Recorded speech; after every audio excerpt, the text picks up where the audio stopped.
నేను మీ KS Naidu, KS నేను సైతం ప్రశ్నిస్తా యూట్యూబ్ ఛానల్ స్వాగతం. ఆంధ్ర రాష్ట్రానికి మరొక శుభవార్త ఏంటంటే 8 కేంద్రీయ విశ్వవిద్యాలయాలకి ఆంధ్ర రాష్ట్ర క్యాబినెట్ ఆమోదం తెలిపింది. సో ఈ 8 కేంద్ర విశ్వవిద్యాలయాలు ఎక్కడెక్కడ పెట్టాలి అనేటటువంటి నిర్ణయం కూడా ఆంధ్ర రాష్ట్ర ప్రభుత్వం నిర్ణయం తీసుకుంది. అవి ఏంటంటే నూతన కేంద్రీయ విశ్వవిద్యాలయాల ఏర్పాటులో భాగంగా ఆంధ్ర రాష్ట్రంలో 8 విశ్వవిద్యాలయాలు ఏర్పాటు చేయాలని చెప్పేసి కేంద్రం నిర్ణయం తీసుకుంది. దేశవ్యాప్తంగా 85 విద్యాలయాల ఏర్పాటుకు కేంద్రీయ విద్యాలయ సంఘం ఒక ప్రతిపాదన కూడా చేసింది. దీనికి క్యాబినెట్ కూడా ఆమోదం తెలిపింది.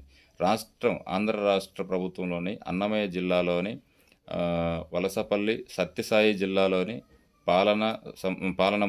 పాలసముద్రం, పల్నాడు జిల్లాలోని తాళ్లపల్లి, ఎన్టీఆర్ జిల్లాలోని నందిగామ, పల్నాడు జిల్లాలోని రొంపిచెర్ల, ఏలూరు జిల్లాలోని నూజివీడు, నంద్యాల జిల్లాలోని డోన్,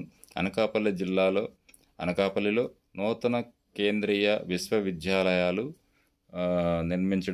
ప్రారంభించడానికి ఆంధ్రప్రదేశ్ రాష్ట్ర ప్రభుత్వం ఆమోదం తెలిపింది. సో ఇక నుంచి 8 అంటే మంచి పరిణామమే.